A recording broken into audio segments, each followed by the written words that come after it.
오늘 말씀이 아버지에 관한 내용입니다. 아버지는 아담 이후에 태어난 모든 인생들이 반드시 갖게 되는 이름이고 관계입니다. 아버지 없이, 어머니도 마찬가지겠죠.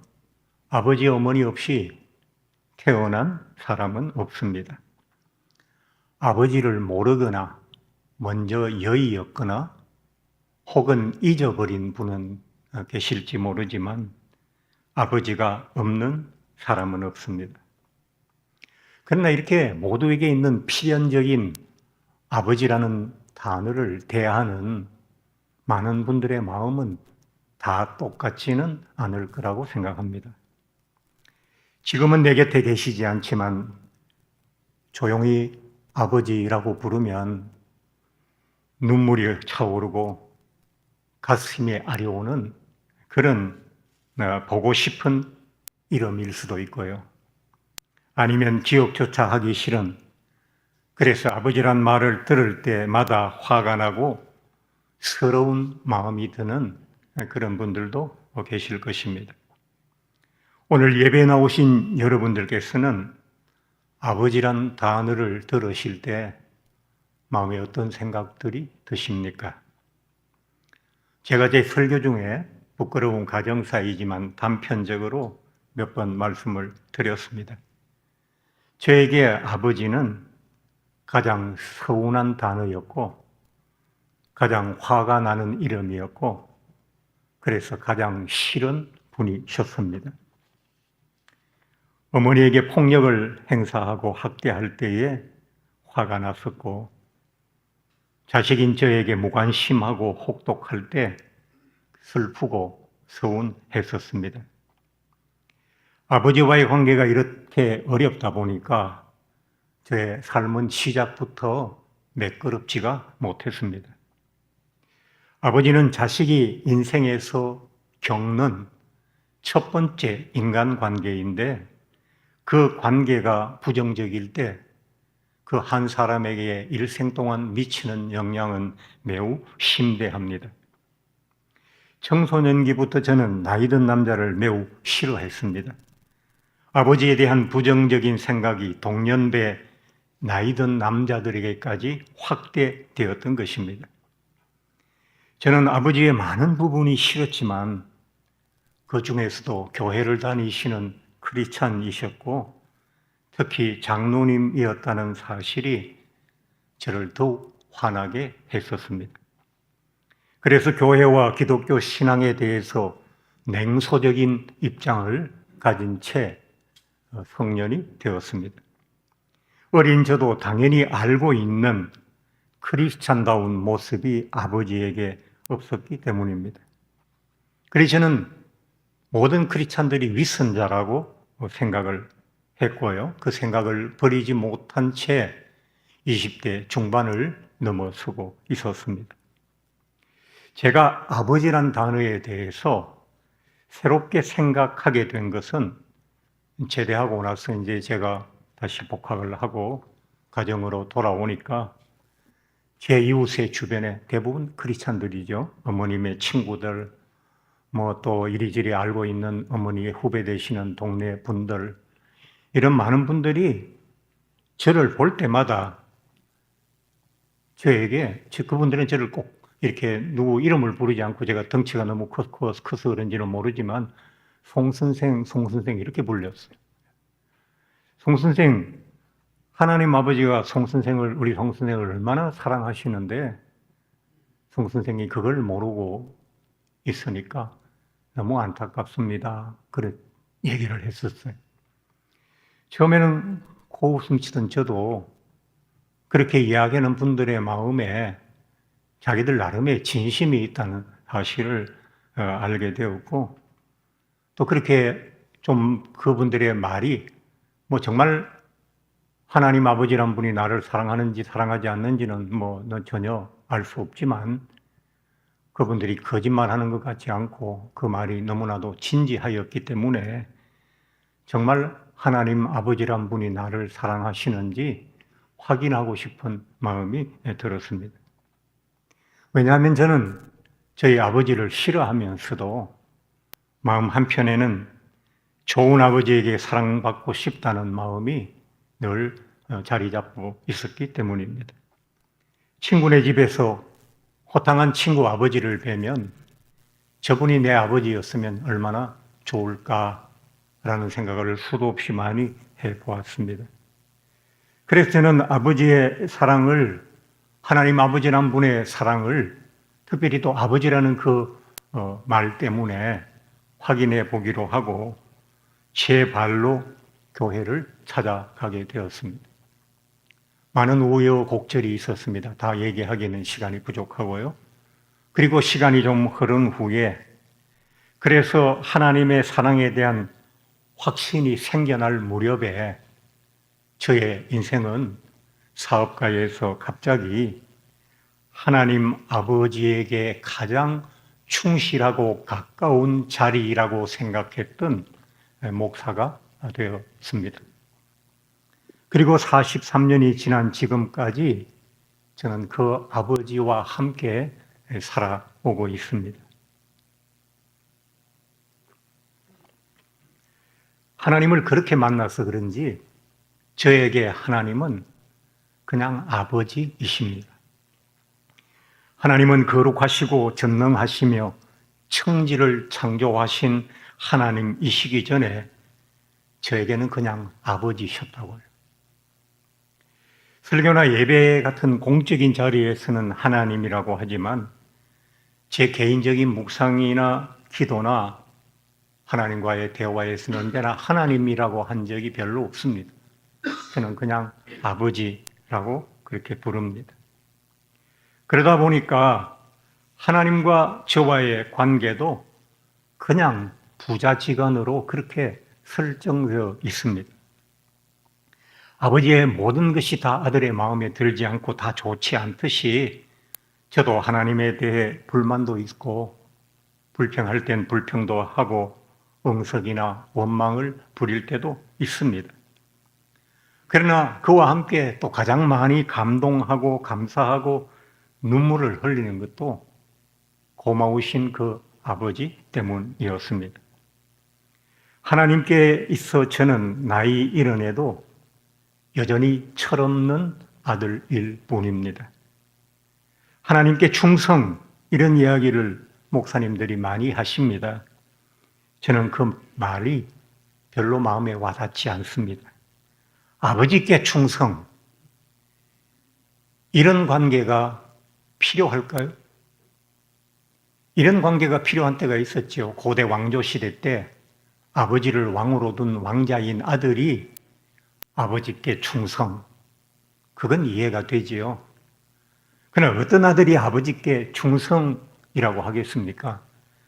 저는 정상적인 부자 관계에는 충성보다 사랑이 아닐까 생각합니다. 사명감으로 일한다는 말보다 아버지를 사랑하고 그 아버지를 기쁘시게 하기 위해서 일한다는 말이 저에게는 훨씬 더 설득력 있고 좋게 들렸습니다. 그러면 저의 이런 생각이나 태도가 너무 하나님을 가볍게 여기는 태도이든지 혹은 하나님께 불경한 그런 모습일까요? 오늘 본문을 다시 한번 읽겠습니다. 너희는 다시 무서워하는 종의 영을 받지 아니하고 양자의 영을 받았으므로 우리가 아빠, 아버지라고 부르짖느니라. 로마서는 1장부터 3장까지는 인류가 벗어날 수 없는 보편적인 우리 온 인류의 죄악에 대해서 설명을 하죠. 인류는 이 죄악으로 죽을 것이고 망할 것이고 방법이 없죠. 그러나 4장, 5장에 들어와서 믿음으로 의롭게 됨으로 이 죄에서 벗어날 수 있고 죄의 형벌과 두려움에서 우리가 자유로울 수 있다는 말씀들이 나오게 됩니다. 엄청난 은혜이죠. 예수 그리스도의 십자가를 통해서 얻게 된 칭의로 말미암아 우리는 그 무서운 죄와 사망의 권세로부터 노연하게 된 거죠. 그런데 7장과 8장에 들어가면 다시 조금 분위기가 무거워지기 시작합니다. 우리가 이렇게 칭의받고 그래서 큰 은혜와 구원의 대상자가 되었지만 그럼에도 불구하고 우리가 이 땅을 살아가는 동안은 죄의 권세에서 완전히 해방될 수 없다. 그래서 우리는 죄와 싸우면서 살아갈 것이다 라는 조금은 어두운 얘기가 나오죠. 그리고 그 다음에 8장이 나오죠. 8장은 뭐라고 말하는고 하니까 믿음으로 의롭게 되고도 여전히 죄 가운데 있을 수밖에 없는 이러한 곤고한 우리들이지만 우리는 그리스도 안에서 성령의 도움으로 전혀 새로운 삶을 시작하게 되었다고 바울이 이야기하는 겁니다. 그 새로운 삶이 뭐냐? 그 핵심이 오늘 본문에 나와 있는 겁니다. 우리는 다시는 무서워하는 율법과 종의 자리에 있는 것이 아니라 하나님을 아버지라고 부를 수 있는 이 영광스럽고 은혜로운 자리로 이미 옮겨왔다. 그러므로 여전히 우리의 삶 속에 죄가 계속되고 문제가 있을지라도 그때와 지금의 우리는 전혀 다르다. 종은 실수하고 잘못하고 실패하면 책임 추궁을 당하게 되고 거기에 상응하는 벌이나 대가를 치르게 되지만 아들의 실수에 대가를 요구하는 부모는 없지 않습니까? 이제 바울은 그 이야기를 하면서 오늘 본문이 나온 겁니다. 바울은 이 은혜가 얼마나 큰 것인지를 우리가 알아야 한다고 생각하면서 감히 하나님을 아버지라고 부르게 되었다라고 하는 겁니다. 로마의 당시에는 그 로마 시대잖아요. 이 로마서가 로마 교회에 있는 성도들에게 보내진 말씀 아닙니까? 로마 시대는 양자들이 많았어요. 로마 사람들이 방탕하니까 여성들의 몸이 건강하지 못하고 성병이 많았고 아이를 갖지 못하는 여성들도 많고 이러다 보니까 가문은 훌륭한 가문 많이 벌어놓은 재산은 지켜야 되겠고 자식은 없고 하니까 양자 제도가 성행을 했거든요. 그런데 로마의 양자 제도는 어떤 특징이 있냐니까 친아들과 그 권리나 어떤 그 자리에 대해서 상속이나 이 모든 권한에 대해서 조금도 차별이 없다는 거예요. 친아들이나 양자나 완벽하게 동일한 위치에 있다는 거죠. 하나님의 친아들이신 예수 그리스도와 양아들인 우리가 전혀 차별이 없다는 그런 의미를 바울이 오늘 이 본문 속에서 담고 있는 겁니다. 그 표현과 설명의 중심 중에 나온 말의 15절의 중심이 아빠 아버지라는 말이에요. 자, 아빠 아버지라는 말은 두 가지 말이 복합된 그런 문장입니다. 예수님 당시의 유대인들은 여러 가지 언어를 사용했는데 히브리 말, 자기 나라 원래의 말, 옛날부터 쓰던 말. 또 하나는 포로 시대 이후에 그 아람 제국의 다스림을 잠시 받았을 때 갖게 된 아람어라는 말이 또 하나 있습니다. 그 지역의 그 근동 지방의 여러 족속들이 함께 쓰던 그 지방 말입니다. 그리고 또 하나는 로마는 그리스 로마니까 그리스 말도 있고 3개 국어를 쓰게 됐는데 이 아빠 아버지라는 말은 2개 국어가 같이 들어가 있는 말이라는 거예요. 아빠라는 말은 정확하게 얘기하면 아의 비읍입니다. 그리고 바의 아입니다. 아빠. 우리말로 하면 아빠 이렇게 되죠. 그런데 이 말은 그 아람어로 되죠. 그러다 보니까 이 말이 마치 어떤 말이냐 하니까 예전에 이런 유머가 있었잖아요. 나 3개 국어 할 수 있어. 그러니까 해봐. 그러니까 핸들 이빠이 돌려. 그랬잖아요. 예전에 생각나십니까? 그런 유머였죠. 핸들은 영어고 이빠이는 일본 말이고 돌려는 한국말이니까 핸들 이빠이 돌려. 그러면 3개 국어 했다는 거예요. 앞부분은 아빠는 아람어인데 아까 말씀드렸듯이 아베, 비읍, 아빠. 이건 무슨 뜻이냐니까 아버지라는 뜻인데 그냥 우리말로 번역하기도 좋아요. 아빠예요. 미국 애들이 아버지 부를 때 어린애들이 father라고 안 하잖아요. 뭐라고 그래요? daddy라고 하잖아요. 아주 다정하게 어린 자녀가 아버지를 아주 다정하게 막 부를 때, 엉석 부리면서 부를 때 데디라고 하는 거잖아요. 이 아빠라는 말이 바로 그 말이라는 거예요. 그럼 아버지는 뭐냐? 아버지는 파테르라는 말인데 그냥 아버지예요. 그러니까 뭐 영어로 하면 파더가 되는 거죠. 예. 그래서 본문이 뭐라는 얘기를 지금 오늘 본문에서 하는 거 하니까 우리들이 아버지라고 부르는 그 하나님은 아빠라고 부를 수 있는 그런 아버지시다 라는 뜻의 이야기를 바울이 로마 교회에 한 거예요. 이 아빠라고 부르는 게 얼마나 대단한지를 살펴보면 이제 그 마가복음 14장인데 저런 제가 요즘 머리가 나빠져서 잘 기억을 못 하겠는데 예수님께서 겟세마네 동산에서 기도하셨어요. 아버지여 이 잔을 제게서 거두어 주십시오. 이 십자가의 잔이 너무 무겁습니다. 내용이 그렇게 되어 있죠. 그때 예수님이 아버지 이 잔을 제게서 물려주십시오 할 때 불렀던 아버지는 파테르, 아버지, 아버님 이런 뜻이 아니고 아빠라는 뜻이라고. 그러니까 그 문장을 그냥 있는 그대로 해석하면 이 잔을 내게서 거두어 주십시오 이렇게 거창하고 공적인 문장이지만 그건 정서에 맞게 의미상으로 번역 안 하면 무슨 말이냐니까 아빠 나 이거 진짜 못하겠어요. 나 지금 너무 무서워요.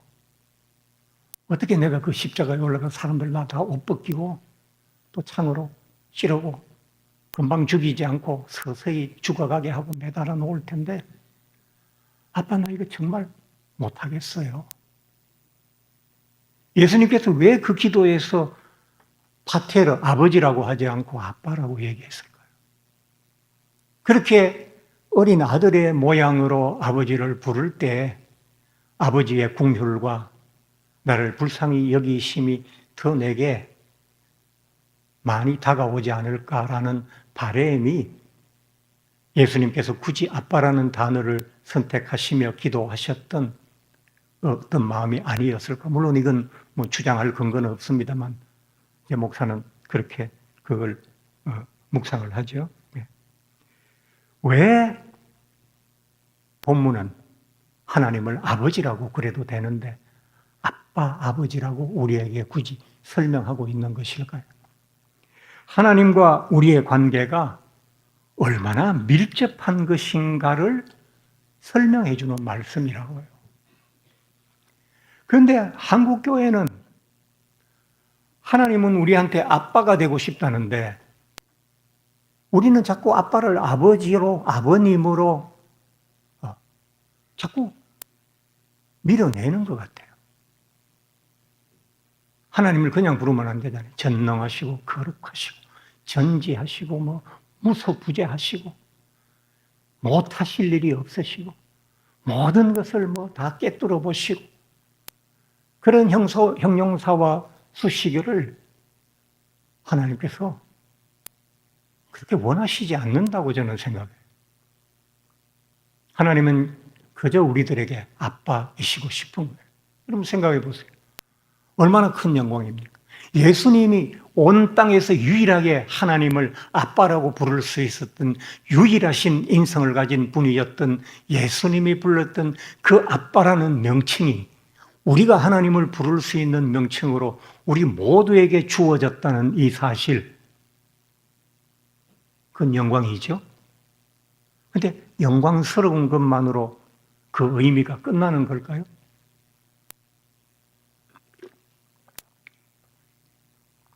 저는 이런 말씀을 마지막으로 드리고 마치고 싶어요.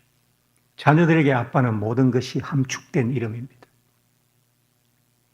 좋아도 아빠, 나빠도 아빠. 어릴 때 배가 고파도 아빠, 몸이 아파도 아빠. 신나도 아빠, 불편해도 아빠. 심심해도 아빠. 다급해도 아빠잖아요.